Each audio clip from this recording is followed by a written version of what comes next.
আকাশবাণী আগরতলা। স্থানীয় সংবাদ পড়ছি চন্দন লেখাপাল।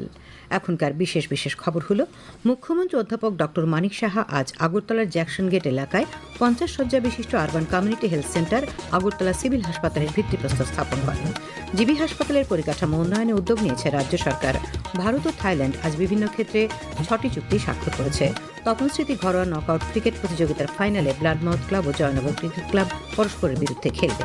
মুখ্যমন্ত্রী অধ্যাপক ডক্টর মানিক সাহা আজ 3টি ক্রীড়া পরিকাঠামোর উদ্বোধন করেন। এবারে আসছে বিস্তারিত সংবাদে।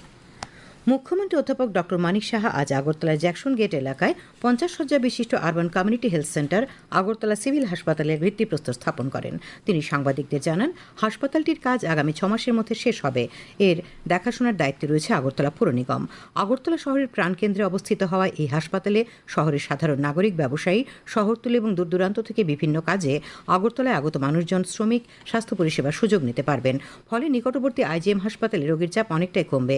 তিনি আরও বলেন, দেশের অন্যান্য বড় শহরে, বিশেষ করে মুম্বাইতে পুর নিগম পরিচালিত এই ধরনের হাসপাতাল রয়েছে, তাই আগরতলাতেও পুর নিগম পরিচালিত হাসপাতাল স্থাপনের উদ্যোগ নেওয়া হয়েছে। এই হাসপাতাল সকাল 8টা থেকে রাত 8টা পর্যন্ত ওপিডি পরিষেবা দেবে। মেডিসিন, প্রসূতি, দন্ত ইত্যাদি বিভাগগুলির পরিষেবা গ্রহণেরও সুবিধা থাকবে। এই হাসপাতালকে কেন্দ্র করে জ্যাকসন গেট এলাকায় কর্মসংস্থানের সুযোগ যেমন সৃষ্টি হবে, তেমনি ক্ষুদ্র ব্যবসায়ীরা উপকৃত হবেন বলে মুখ্যমন্ত্রী আশা ব্যক্ত করেন। এটা আরবান সিএসসি বানানো, মানে সত্যিকারের অর্থে সাধারণ মানুষের খুব কাজে হবে। তাছাড়া যে লোড আইজিএম হসপিটাল আছে, সেই লোডও কিন্তু কম। মাইনরিটিও রাখা হয়েছে, লিফটের ব্যবস্থা আছে, র্যাম্পের ব্যবস্থা আছে। তো 6 মাসের মধ্যে এটা টোটাল কমপ্লিট হয়ে যাবে এবং সেটা আগরতলা মিউনিসিপাল কর্পোরেশন ওনারা এটাকে দেখে। এটা আজকের এই ভিত্তিপ্রস্তর স্থাপন অনুষ্ঠানে উপস্থিত ছিলেন আগরতলা পুর নিগমের mayor Dipak Majumdar, deputy mayor Monika Das Dutta, স্বাস্থ্য দপ্তরের সচিব কিরণ গিত্তে, আগরতলা পুর নিগমের কমিশনার শৈলেশ কুমার যাদব প্রমুখ। জিবি হাসপাতালের পরিকাঠামো উন্নয়নে উদ্যোগ নিয়েছে রাজ্য সরকার। একান্ত সাক্ষাৎকারে এই খবর জানিয়েছেন জিবি হাসপাতালের সুপার ডক্টর শঙ্কর চক্রবর্তী। তিনি জানান, বর্তমানে জিবি হাসপাতালে 9টি সুপার স্পেশালিটি ব্লক রয়েছে। রোগীদের পরিষেবা প্রদানের সুবিধার জন্য নতুন সুপার স্পেশালিটি ব্লকে আরও একটি ক্যাথ-ল্যাব করা হবে। আরও একটি এমআরআই মেশিন ক্রয় করার জন্য উদ্যোগ নেওয়া হয়েছে। তিনি জানান, জিবি হাসপাতালে রোগীর পরিবারের লোকজন যাতে রাত্রি যাপন করতে পারেন, তার জন্য নাইট শেল্টার তৈরি করা হচ্ছে। রোগীদের পরিবারের জন্য ওয়েটিং শেডও তৈরি করা হচ্ছে। তাছাড়া 200 শয্যার শিশু, স্ত্রী ও প্রসূতি বিভাগ তৈরি করা হচ্ছে। এতে 204 কোটি টাকা বরাদ্দ করা হয়েছে। ডক্টর চক্রবর্তী আরও জানান, উত্তর পূর্বাঞ্চলের মধ্যে একমাত্র আগরতলার জিবি হাসপাতালে রয়েছে জেরিয়াট্রিক বিভাগ। জিবি হাসপাতালে আলাদা স্ট্রোক ওয়ার্ড তৈরি করা হচ্ছে। এতে স্ট্রোকের রোগীদের চিকিৎসার ক্ষেত্রে কী ধরনের সুবিধা হবে, এ ব্যাপারে তিনি বিস্তারিত উল্লেখ করেন।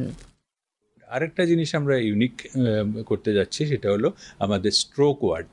আমাদের যে জেরিয়াট্রিক ডিপার্টমেন্ট, সেখানে সঙ্গেই আমরা একটা স্ট্রোক ওয়ার্ডও করছি। যে সমস্ত স্ট্রোকের পেশেন্টরা ছড়িয়ে ছিটিয়ে হাসপাতালে বিভিন্ন ওয়ার্ডগুলিতে থাকেন, ওনাদের সবাইকে আমরা এক জায়গাতে নিয়ে আসবো। এতে সুবিধাটা হবে কি, যারা ওনাদের কেয়ার নিচ্ছেন, যে নিউরোসার্জন, নিউরোলজিস্ট, ফিজিশিয়ানস মানে মেডিসিন স্পেশালিস্ট, ওনারা সবাই এক জায়গাতে এসে দেখতে হবে।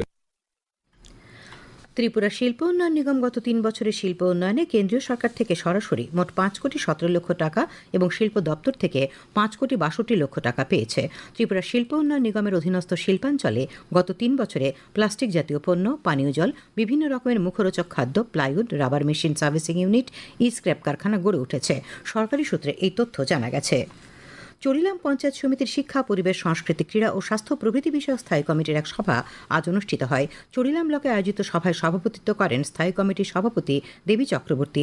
সভায় চরিলাম পঞ্চায়েত সমিতির চেয়ারম্যান খেলা ভৌমিক বলেন, পঞ্চায়েত উন্নয়ন তহবিলের মাধ্যমে ব্লক এলাকার বিভিন্ন বিদ্যালয় এবং অঙ্গনওয়াড়ি কেন্দ্রে প্রয়োজনের ভিত্তিতে সংস্কার এবং পানীয় জলের ব্যবস্থা করা হবে। তিনি বাল্যবিবাহ রোধ, নেশামুক্ত সমাজ গঠনে পঞ্চায়েত ভিত্তিক সচেতনতা গড়ে তোলার উপর গুরুত্ব আরোপ করেন। খবর প্রচারিত হচ্ছে আকাশবাণীর আগরতলা কেন্দ্র থেকে। ভারত ও থাইল্যান্ড আজ তথ্য প্রযুক্তি, সমুদ্র, ক্ষুদ্র মাঝারি শিল্প, হস্তশিল্প এবং তাঁত ক্ষেত্র সহ বিভিন্ন ক্ষেত্রে সহযোগিতার জন্য 6টি চুক্তি স্বাক্ষর করেছে। আজ বিকেলে ব্যাংককে প্রধানমন্ত্রী নরেন্দ্র মোদী এবং থাইল্যান্ডের প্রধানমন্ত্রী পেটংটং সিনাওয়াত্রার মধ্যে দ্বিপাক্ষিক আলোচনার পর এই চুক্তিগুলি বিনিময় করা হয়। উভয় পক্ষ দ্বিপাক্ষিক সম্পর্কে সমগ্র স্তরের অগ্রগতি পর্যালোচনা করে এবং ভারত থাইল্যান্ড দ্বিপাক্ষিক অংশীদারিত্বকে আরও গতিশীল করার উপায় নিয়ে আলোচনা করে এবং আঞ্চলিক ও বহুপাক্ষিক বিষয়গুলিতে মতামত বিনিময় করে। প্রধানমন্ত্রী মোদী আনুষ্ঠানিকভাবে গার্ড অব অনার গ্রহণ করেন। করেন। দ্বিপাক্ষিক আলোচনার পর তার যৌথ বিবৃতিতে প্রধানমন্ত্রী ভারত থাইল্যান্ড সম্পর্ককে কৌশলগত অংশীদারিত্ব উন্নীত করার সিদ্ধান্ত ঘোষণা করেন। তিনি বলেন যে ভারতের অ্যাক্ট ইস্ট নীতি এবং ইন্দো প্যাসিফিক দৃষ্টিভঙ্গিতে থাইল্যান্ডের একটি বিশেষ স্থান রয়েছে। हमने भारत के उत्तर पूर्वी राज्यों और थाईलैंड के बीच टूरिज्म, कल्चर, एजुकेशन ऐसे क्षेत्रों में सहयोग पर बल दिया है। आपसी व्यापार, निवेश और बिजनेसेस के बीच आदान प्रदान बढ़ाने पर हमने बात की। एमएसएमई, हैंडलूम और हैंडीक्राफ्ट में भी सहयोग के लिए समझौते किए गए हैं। শ্রী মোদী বলেছেন যে তারা উভয় দেশের নিরাপত্তা সংস্থাগুলির মধ্যে একটি কৌশলগত সংলাপ প্রতিষ্ঠার বিষয়ে আলোচনা করেছেন। এদিকে ষষ্ঠ বিমস্টেক শীর্ষ সম্মেলনে অংশগ্রহণের জন্য আজ থাইল্যান্ডের ব্যাংককে পৌঁছানোর পর প্রধানমন্ত্রী নরেন্দ্র মোদীকে উষ্ণ অভ্যর্থনা জানানো হয়। বিমানবন্দরে উপপ্রধানমন্ত্রী এবং পরিবহন মন্ত্রী সুরিয়া জুংরুং গ্রাংকিট তাকে গার্ড অফ অনার প্রদান করেন এবং স্বাগত জানান। হোটেলে পৌঁছানোর সঙ্গে সঙ্গে ভারতীয় সম্প্রদায়ের পক্ষ থেকে তাঁকে স্বাগত জানানো হয়। প্রধানমন্ত্রী আজ থাই রামায়ণ রামাকিয়েনের একটি মনোমুগ্ধকর পরিবেশনা প্রত্যক্ষ করেন। তিনি বলেন যে এটি সত্যি একটি সমৃদ্ধ অভিজ্ঞতা যা ভারত ও থাইল্যান্ডের মধ্যে সাংস্কৃতিক ও সভ্যতার বন্ধনকে সুন্দরভাবে তুলে ধরে। থাইল্যান্ডের প্রধানমন্ত্রী পেটংটান সিনাওয়াত্রা আজ প্রধানমন্ত্রী নরেন্দ্র মোদীকে পালি ভাষায় লেখা ত্রিপিটক উপহার দেন। শ্রী মোদী এর জন্য কৃতজ্ঞতা প্রকাশ করে সামাজিক মাধ্যমে বলেন, পালি সত্যি একটি সুন্দর ভাষা যার মধ্যে ভগবান বুদ্ধের শিক্ষার সারাংশ রয়েছে। তিনি আরও বলেন, ভারত সরকার গত বছর পালিকে ধ্রুপদী ভাষার মর্যাদা দিয়েছে। রাজ্যসভায় ওয়াকফ সংশোধনী বিল 2025 নিয়ে আলোচনা চলছে। বিলটির লক্ষ্য ওয়াকফ সম্পত্তির ব্যবস্থাপনাকে সুগম করা, ঐতিহ্যবাহী স্থানগুলি রক্ষা এবং সামাজিক কল্যাণ প্রচারের বিধান রাখা। আইনটির লক্ষ্য সম্পত্তি ব্যবস্থাপনার স্বচ্ছতা বৃদ্ধি, ওয়াকফ বোর্ড এবং স্থানীয় কর্তৃপক্ষের মধ্যে সমন্বয় সুগম করা এবং অংশীদারদের অধিকার রক্ষা করে প্রশাসন উন্নত করা। বিলটি মুসলিম মহিলাদের, বিশেষ করে বিধবা এবং তালাকপ্রাপ্ত মহিলাদের অর্থনৈতিক ও সামাজিক অবস্থা উন্নত করারও লক্ষ্য রাখে। বিলটি ওয়াকফ বোর্ডকে আরও অন্তর্ভুক্তিমূলক করে তোলার উদ্দেশ্যে তৈরি, যাতে উন্নত ওয়াকফ প্রশাসন এবং সিদ্ধান্ত গ্রহণের জন্য বিভিন্ন মুসলিম সম্প্রদায়ের প্রতিনিধিত্ব থাকে। বিলটি উত্থাপন করে সংখ্যালঘু বিষয়ক মন্ত্রী কিরেন রিজিজু বলেন যে অংশীদারদের সঙ্গে এবং যৌথ সংসদীয় কমিটিতে বিস্তারিত আলোচনার পর বিলটি আনা হয়েছে। তিনি বিরোধী দলগুলিকে এই বিলটি সমর্থন করার আহ্বান জানান। বিরোধী দলের অভিযোগ প্রত্যাখ্যান করে তিনি বলেন, কেবল মুসলিমরাই ওয়াকফের সুবিধা পেতে পারেন এবং কোনো অমুসলিম ওয়াকফ সম্পত্তির ব্যবস্থাপনায় হস্তক্ষেপ করবেন তা ঠিক নয়। তিনি উল্লেখ করেন যে বিলটি ওয়াকফ সম্পত্তির উন্নত ব্যবস্থাপনা নিশ্চিত করার জন্য এবং মুসলিমদের ধর্মীয় রীতিতে হস্তক্ষেপ না করার জন্য তৈরি করা হয়েছে। আলোচনায় অংশ নিয়ে কংগ্রেসের ডক্টর সৈয়দ নাসির হোসেন বলেন যে এই বিলটি বিভ্রান্তিকর এবং এটি সাম্প্রদায়িক। ডক্টর হোসেনকে বাধা দিয়ে কেন্দ্রীয় স্বরাষ্ট্রমন্ত্রী অমিত শাহ বলেন, বিরোধীরা জনগণকে এই বিষয়ে বিভ্রান্ত করার চেষ্টা করছে। ডিএমকের তিরুচি শিবা, টিএমসির মোহাম্মদ নাদিমুল হক, আম আদমি পার্টির সঞ্জয় সিং, আরজেডির অধ্যাপক মনোজ কুমার ঝা বিলটির বিরোধিতা করেন। বিজেপির রাধামোহন দাস অভিযোগ করেছেন যে কংগ্রেসের শাসনকালে দরিদ্র মুসলিমদের জীবনযাত্রার উন্নতির জন্য কোনো কাজ করা হয়নি। উল্লেখ্য, গতরাতে লোকসভা বিলটি পাশ করেছে। 4 দিনব্যাপী বাসন্তী পূজা আজ ষষ্ঠী। ইতিমধ্যে রাজধানী আগরতলার বিভিন্ন বারোয়ারি পূজা মণ্ডপ সাজিয়ে তোলা হয়েছে। আগরতলার দুর্গা বাড়িতে চিরাচরিত প্রথা মেনে পূজার আয়োজন করা হয়েছে। বহু বাড়িতেও এই পূজার আয়োজন করা হয়। বসন্তকালের এই দুর্গাপূজা রাজ্যে এক উৎসবের আকার নিয়েছে। সাবরুম মহকুমা আইন শৃঙ্খলা স্বাভাবিক রাখা, সীমান্তে চোরাচালান বন্ধে এবং সীমান্ত অপরাধ রুখতে আজ সাবরুম মহকুমা শাসকের কার্যালয়ে মহকুমা প্রশাসনিক সমন্বয় কমিটির সভা হয়। মহকুমা পুলিশ আধিকারিক নিত্যানন্দ সরকারের পৌরোহিত্যে অনুষ্ঠিত সভায় মহকুমা শাসক শিবজ্যোতি দত্ত, বিএসএফের 121 এবং 114 নম্বর বাহিনীর কোম্পানি কমান্ডাররা, সাবরুম ও মনুবাজার থানা এবং মনোবঙ্কুল, কলাছড়া ও শ্রীনগর আউটপোস্টের ওসি এবং রাজ্য কেন্দ্রীয় সরকারের গোয়েন্দা বিভাগের প্রতিনিধিরা উপস্থিত ছিলেন। বিজেপির উদ্যোগে কৈলাসহরস্থিত জেলা কার্যালয়ে আজ সাংগঠনিক বৈঠক হয়। সভাপতিত্ব করেন দলের জেলা সভাপতি বিমল কর।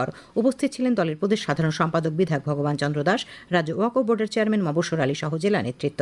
বিধায়ক ভগবান চন্দ্র দাস জানান, বৈঠকে আগামী 6 এপ্রিল বিজেপির প্রতিষ্ঠা দিবস উপলক্ষে নানা কর্মসূচি গ্রহণ করা হয়েছে। মুখ্যমন্ত্রী অধ্যাপক ডক্টর মানিক সাহা এক অনুষ্ঠানের মধ্য দিয়ে আজ একসঙ্গে 3টি ক্রীড়া কাঠামোর উদ্বোধন করেন।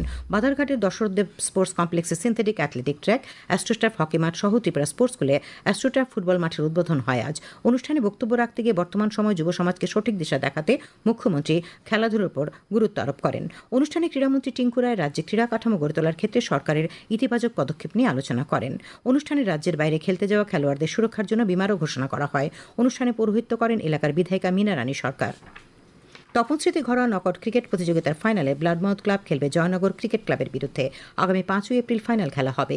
আজ আসরের 2টি সেমিফাইনাল হয়। নরসিংগড়ের টিআইটি মাঠে জয়নগর ক্রিকেট ক্লাব 2 উইকেটে সংহতি ক্লাবকে এবং পুলিশ ট্রেনিং একাডেমি মাঠে ব্লাডমাউথ ক্লাব 6 রানে কসপোল্ডেন ক্লাবকে হারিয়ে দেয়। আবহাওয়া আগামীকাল আকাশ আংশিক মেঘাচ্ছন্ন থাকবে, তাপমাত্রা থাকবে সর্বোচ্চ 34 ডিগ্রি সেলসিয়াস এবং সর্বনিম্ন 26 ডিগ্রি সেলসিয়াসের কাছাকাছি।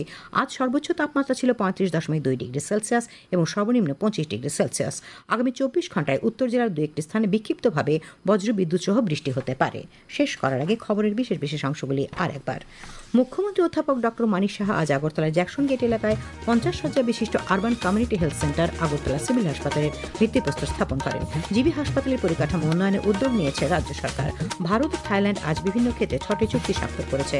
তপন স্মৃতি ঘরোয়া নকআউট ক্রিকেট প্রতিযোগিতার ফাইনালে ব্লাডমাউথ ক্লাব এবং জয়নগর ক্রিকেট ক্লাব পরস্পরের বিরুদ্ধে খেলবে। মুখ্যমন্ত্রী আজ 3টি ক্রীড়া পরিকাঠামোর উদ্বোধন করেন। স্থানীয় সংবাদ আজকের মতো এখানেই শেষ হলো। পরবর্তী বাংলা স্থানীয় সংবাদ প্রচারিত হবে আগামীকাল সকাল 7:35